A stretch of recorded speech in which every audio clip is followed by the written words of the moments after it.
Denise Assis, seja Diga, Conde, bem-vinda tudo bem? oficialmente. Olha, eu Receber sabia você. que seu fundo tinha verde, eu vesti uma camisa Você para botou combinar. verde. Tá? Tá Então, muito bem. tá perfeito. Tá perfeito. A gente está combinando aqui em todos os sentidos. Minha querida Denise, vamos começar. Eu queria te ouvir um pouco sobre a coletiva do Capelli.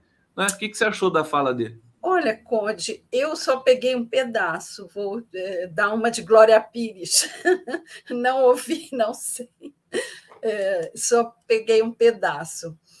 Eu concordo com o Tardelli, que ele está chegando agora, e o que eu me ressinto é de ouvir sempre o mesmo discurso, me pareceu, as mesmas providências e a mesma saída para alguma coisa que não está tendo saída, porque nós estamos com um discurso igual para um problema igual, o de sempre, né? Embora hoje eu preciso destacar que o Lula entrou em campo nesse assunto. Eu acho que agora talvez a gente possa acrescentar coisas nessa política de segurança. Ele não disse eu vou colaborar, ele disse eu vou fazer. E há pouco tempo eu participei, aliás, fiz uma entrevista com o Luiz Eduardo Soares, que me disse o seguinte, que esse problema, o Luiz Eduardo Soares foi secretário nacional de segurança no primeiro governo Lula e tem um estudo profundo sobre segurança pública. Ô, Denise, deixa eu só te pedir um favor. Como o Marcelo está ao vivo lá do Rio, eu vou pedir. Ele quer falar alguma coisa aqui. Eu vou só pedir Vênia para ele dar o recado e daí a gente retoma com você. Marcelo, pode falar, querido. Não, eu só estou entrando para falar o seguinte. Você viu que o Capelli não se comprometeu. Ele vai atuar, as forças federais vão atuar paralelamente, mas não conjuntamente. Há um certo medo por conta da violência e virulência das polícias do Rio. E há uma certa preocupação, e isso eu acho que a Denise sabe, que todos nós aqui sabemos, de não se envolver nesse tipo de investida violenta, virulenta, truculenta. Ontem, o que o Cláudio Castro prometeu foi isso. Vamos responder no mesmo tom. E não é por aí que vai se resolver o problema. Então, eu só queria alertar isso. O que ficou claro para mim nessa conversa do Capelli foi isso. Nós vamos ajudar, nós vamos monitorar, nós vamos fazer, nós não vamos estar mancomunados com esse tipo de ação que as polícias do Rio estão querendo fazer. Eu acho que esse era o recado que foi dado. Auler, e só Tá? agradecer você fez uma transmissão espetacular da coletiva, viu? Você enquadrou com Ali, muita... como pôde? Eu não sabia que você era cinegrafista também. Não, não sou, eu sou celularista, não é cinegrafista. Tá bom? Obrigado, querido. Um beijo em Qualquer todos. coisa, tamo Desculpe, aqui. Denise, eu cortar sua conversa aí. Só queria acrescentar isso e vou sair, que eu vou seguir lá depois para a Polícia Federal à tarde. Tá bom? Tá bom. Um abraço. Obrigado. Tchau. Tchau. Denise, querido. Então, retornando para você.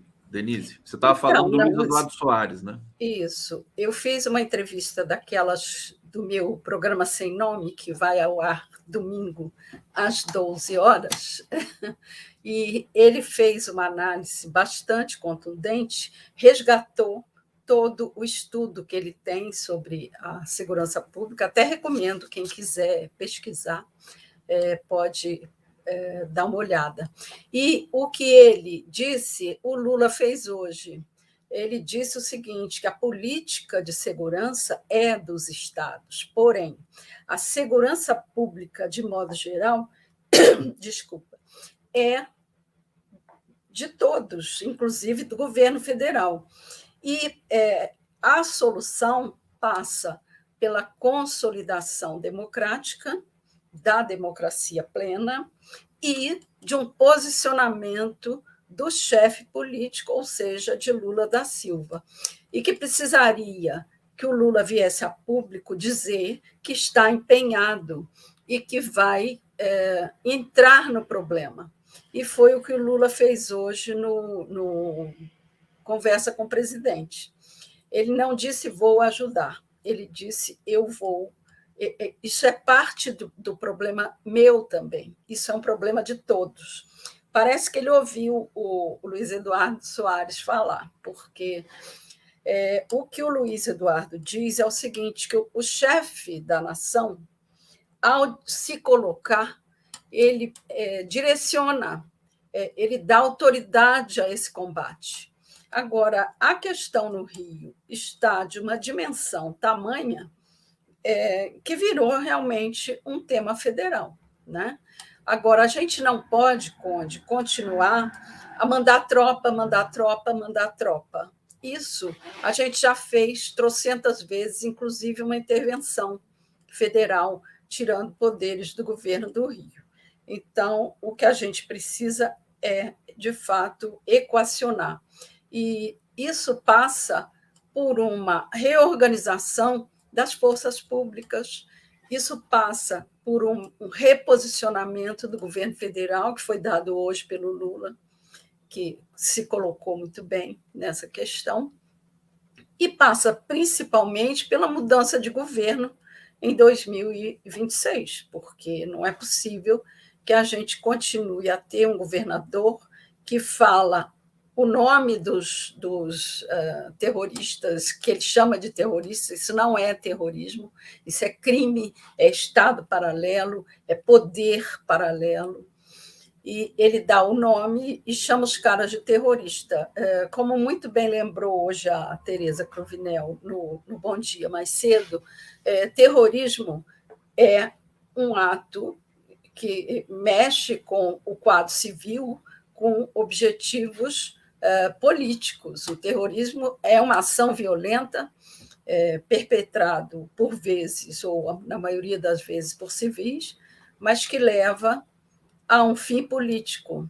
E a menos que o Cláudio Castro esteja assumindo que é política de governo o terrorismo, ele não pode, ou não deve, ou não deveria falar dessa maneira, porque não é terrorismo, é crime organizado, é Estado paralelo.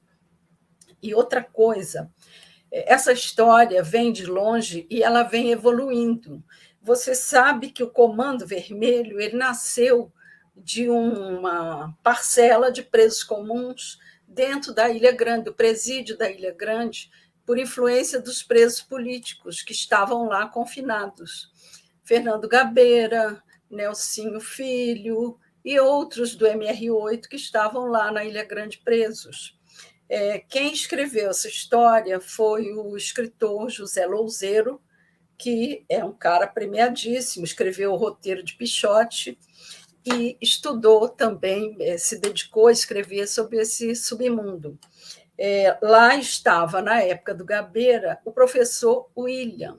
Ele chamava professor porque ele, de fato, tinha sido professor, mas depois resvalou para o mundo do crime por estelionato, por furtos, participação em assalto. E ali ele percebeu, por orientação dos presos políticos, que os presos comuns deveriam se organizar. Eles tinham tarefas, eles se organizavam para enfrentar as gangues dentro do presídio e também para não deixar faltar ajuda para as famílias. Por isso se chama Comando Vermelho. É uma blague com relação aos comunistas que estavam na Ilha Grande. É o comando dos vermelhos. História fantástica, eu não conhecia essa história. Denise Assis é sempre uma aula fantástica aqui. Quer dizer que o Gabeira é um dos idealizadores do Comando Vermelho. Ele há de se penitenciar por isso. Agora, nessa época, Conde, nasceu o Comando Vermelho com esse intento de se organizar dentro do presídio e apoiar as famílias de presos. E era uma coisa mais tranquila, de comando da organização dentro do presídio e apoio às famílias apenas. Só que isso foi não crescendo, resvalou para o tráfico, e havia também o jogo de bicho, que era uma coisa mais tradicional no crime, e também era uma atividade que tinha lá suas guerras de território, tinha lá suas mortes, mas tudo estaria sob controle se não fosse depois a fusão. Em 1991, eu entrevistei o promotor Rafael Cesário, do 2º Tribunal do Crime, numa página amarela. Aliás, foi quebra assim, de muitos jejuns da Veja no Rio em página amarela. O Rio nunca emplacava uma página amarela, e era um recalque. E o Rafael Cesário denunciou nessa página amarela para mim que o tráfico tinha entrado no jogo de bicho. Houve essa fusão em 91 do bicho com o tráfico. Aí começaram as maquininhas como é que chama aquilo? Não é videogame, não. Caça-níquel. Caça-níquel, entraram as maquininhas, começaram a se modernizar, e a coisa foi crescendo a partir daí. Em meados de 1990, o governador era o Moreira Franco, e havia um acordo do Moreira, dizem, isso é o que conta, né? O que consta, na época a gente cobriu isso, e havia um acordo do Moreira com o mundo do crime para que eles maneirassem a mão e ele pudesse ter um respiro. E com isso surgiram os sequestros, porque eles começaram a ficar sem grana, não assaltava banco, o tráfico era uma coisa mais discreta, eles começaram a perder dinheiro, então começou a haver a onda de sequestro no Rio. E aí, com essa onda de sequestro e mais as ações de Comando Vermelho, mais tráfico, a violência foi se intensificando. Agora, Conde, eu acabei de ouvir uma gravação de um líder comunitário da Baixada que disse o seguinte, que a morte de Faustão, Teteu e esse terceiro lá, que eu esqueci o nome, que eu estou com ele aqui, aliás, é o Matheus da Silva Rezende, o Faustão ou o Teteu, né? A morte desses caras não vai alterar em nada, porque já subiu ao comando um tal de Zamin, que é do terceiro comando. É que nem a Academia Brasileira de Letras, né? Morre um, o outro substitui, está lá. Isso, faz aquela rodada, elege para a cadeira. Abre uma vaga. Já está na cadeira o tal do Zamin, e que fez uma coisa muito perigosa para o Rio. Eu não sei se o governo vai dar conta. Agora existe a fusão do terceiro comando com o Comando Vermelho, porque o terceiro comando sempre disputou com o Comando Vermelho. O Comando Vermelho ele não tinha essas ações de expansionismo, ele não ia invadir morro para aumentar o seu poderio. Ele estava ali nas suas comunidades, controlava tudo, mas dentro de um acordo com os moradores, e eles estavam, digamos assim, sob controle. Agora, com essa fusão com o terceiro comando, num grande acordo, o poderio do tráfico e da milícia, que agora atuam juntos, se ampliou de uma forma assim quase irreversível, segundo essa gravação do líder comunitário que eu ouvi. Ele disse que as coisas vão se intensificar, e o Globo ontem, logo depois, aliás, o Globo, vamos dar a mão à palmatória, o Globo cobre muito bem essa área de segurança tradicionalmente. Tem grandes equipes, tem a Vera Araújo lá, minha grande amiga, que capitaneia essa equipe de cobertura de segurança e faz muito bem. Então, ontem à tardinha, pouquinho depois do acontecido aí, da queima dos ônibus e do trem, o Globo já tinha mapeado não só os caras, como também todo esse percurso, né, que cobre Três Pontes, Santa Cruz, Uaíba, Campo Grande, Guaratiba, já mapeou toda essa área que a milícia domina e para a qual ela se expandiu, e agora junto com o Terceiro Comando. Então, assim, é coisa muito séria. Denise, deixa eu só fazer uma pergunta muito direta para você. Você acha que é o pior momento do Rio de Janeiro na história? Você que conhece bem? Acho. Nós já tivemos momentos terríveis. Por exemplo, eu cobri a guerra do Dona Marta, que era o morro ali em Botafogo, em que o Zacarias e o Cabeludo, que eram filhos adotivos de uma mãe de santo do morro, respeitadíssima, e eles entraram em disputa. Eles eram sócios e, de repente, entraram em guerra. E era guerra mesmo, o Conde. A polícia metia o pé no barraco, lá de dentro vinha tiro, e a gente se jogava no chão, porque a bala zunia na nossa cabeça. Eu vi uma cena que eu nunca me esqueci, que a polícia tirou uma família toda do barraco e colocou contra a parede. E a coisa mais bonitinha, até o cachorro ficou de cara para a parede, com o rabinho entre as pernas. Tadinho, que cena! O cachorrinho ficou na parede. Só faltou levantar a mão. E uma menininha, ela tinha uns 4 aninhos, ela fez xixi pela perna abaixo, na nossa frente, de medo, eles todos perfilados, o cachorrinho lá com o rabinho entre as pernas, e a menininha fazendo xixi de medo. E nós com a cara no chão, na lama, na vala negra, a gente ficava fétido. Então, esse foi um momento muito perigoso, muito violento, mas houve uma reversão, entendeu? A mãe de Santos chamou os irmãos, implorou, pediu, aí o Zacarias saiu do morro e a guerra acabou. E depois o Cabeludo foi morto numa encruzilhada ali no Estácio. Ele estava numa moto, levou um tiro nas costas. Enfim, mas agora, nessa época, tinha essas coisas romantizadas, sabe? A mãe de santo, o irmão adotivo, era muito violento, muito perigoso, mas tinha um certo controle, uma certa ação do governo. A partir desses meados do ano 2000, né, dessa onda de sequestro em diante, quando eles retomaram as atividades de expansão do tráfico, a coisa saiu do controle, e principalmente com a fusão do tráfico com a milícia. Então, agora, eu acho essa postura, voltando aí ao conselho do Luiz Eduardo, não é nem conselho, é uma receita de um antropólogo, cientista político, dedicado ao estudo da segurança.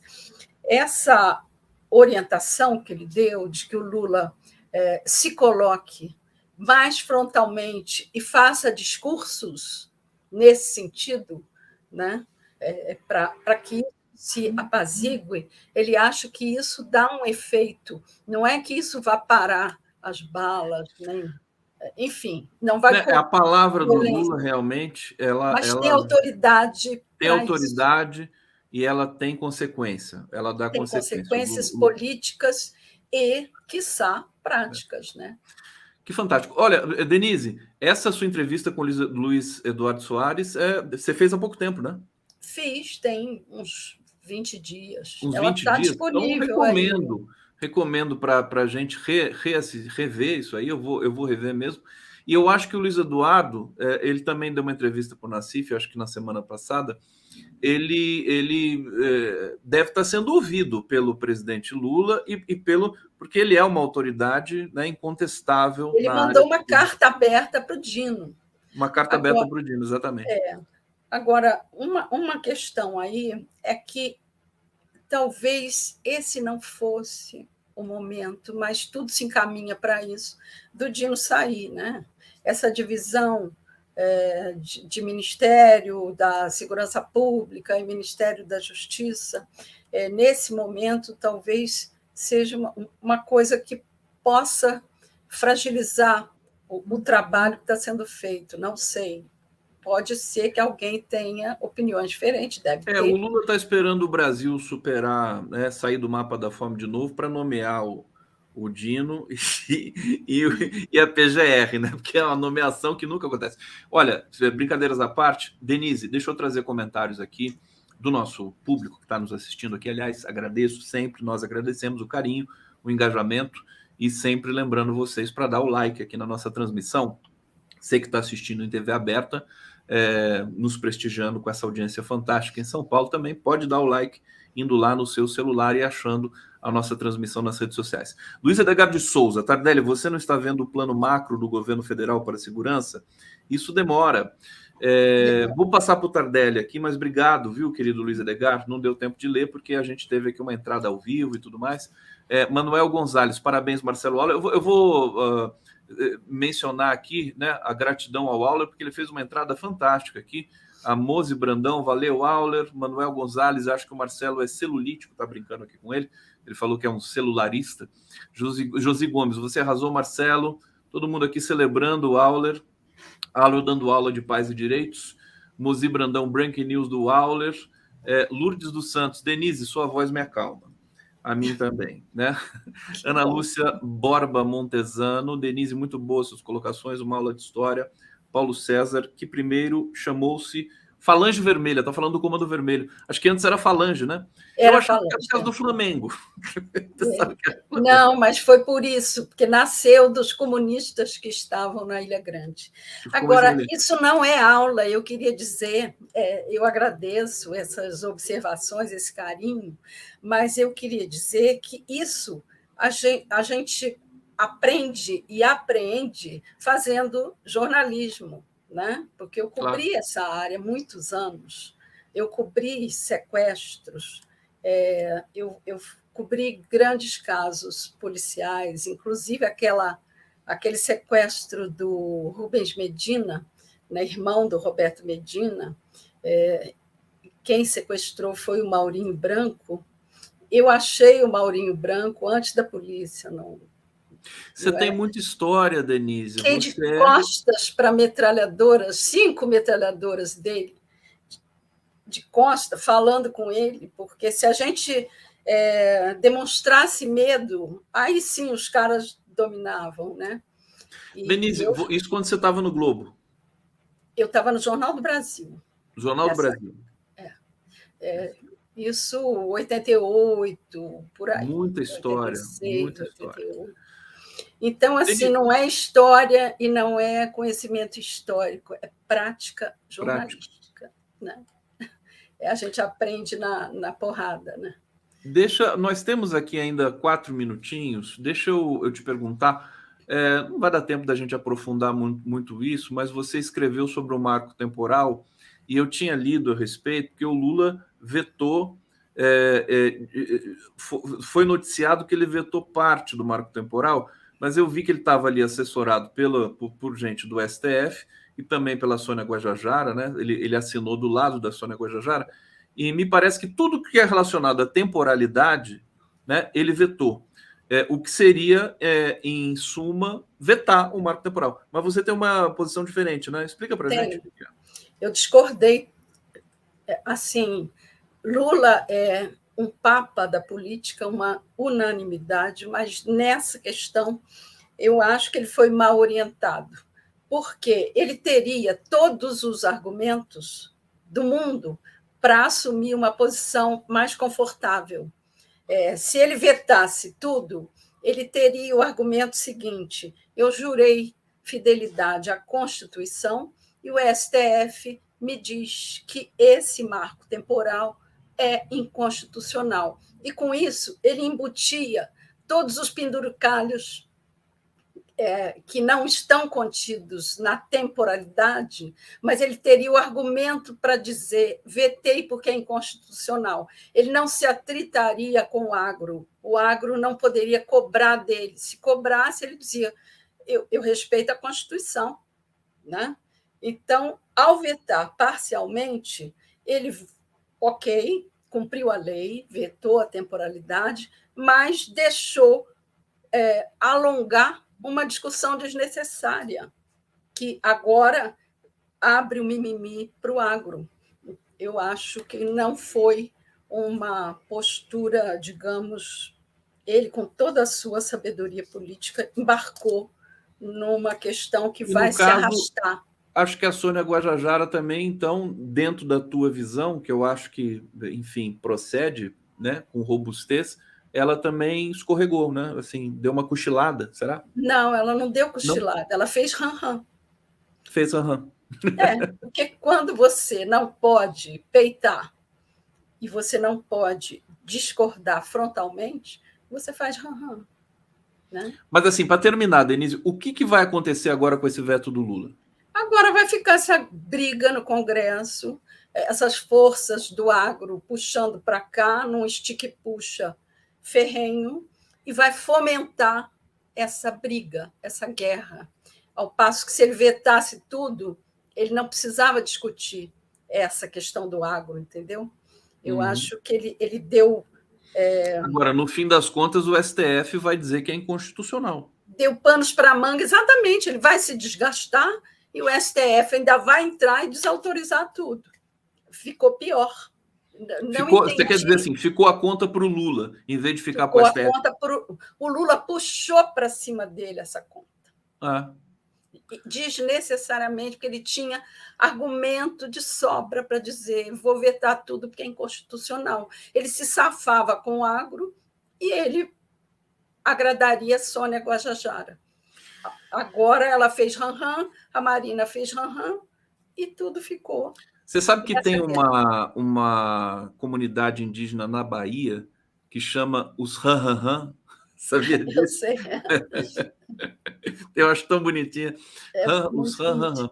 Ô, minha querida Denise, nosso tempo acabou, foi um pouquinho mais rápido hoje por causa da entrada do Aulas. Eu vou ficar com saudade. Semana que vem, por favor, hein? Venha mais cedo para a gente ficar mais tempo juntos. Aqui. Não, eu entro no meu horário. Agora, se eu sou atropelada, vou fazer o quê, né? Aliás, eu saí várias vezes aqui, porque eu passei por umas instabilidades. Instabilidades. Denise, um beijo grande, bom trabalho aí para você. Beijo para você. A gente se vê na semana que vem, obrigada, querida. Valeu. Bom trabalho também, valeu.